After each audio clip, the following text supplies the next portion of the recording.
ભાઈ આજે તો આવી ગયું તું ફ્લિપકાર્ટ માંથી વિડીયો બનાવવા માટેનું વાયરલેસ માઇક, પણ આપણે ચેક તો એને એવી રીતે કર્યું ને કે આવું તો કોઈએ નહીં કર્યું હોય. તો જય ઠાકર ભેરું ડેઈલી ની જેમ હવારમાં 5:30 વાગ્યામાં કરી લીધા મંદિરમાં પૂજા પાઠ અને પછી ઠપકારી લીધી ચા. અબે સાલે. પછી તો 35 લીટર પાણીથી ખંખોળિયું ખાઈ ટિફિન લઈ અને નીકળી જાય સાઈડ ઉપર કામ કરવા.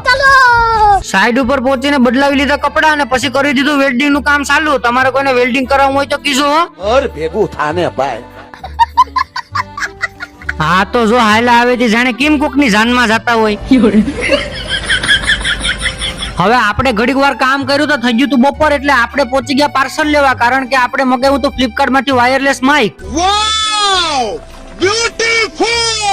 હવે માઇક તો આવી ગયો, પણ આપણે એને ચેક તો કરવું જોઈએ ને ભાઈ. 700 રૂપિયા દીધા એટલે કરી લીધું આપણે ચેક. હાલો હાલો 1 2 3 4 5 1 2 3 4 5. હવે વાગી જતા 6 એટલે કપડા બપડા બદલાવી ચા પાણી પીને નીકળી જાય આપણે ઘરે.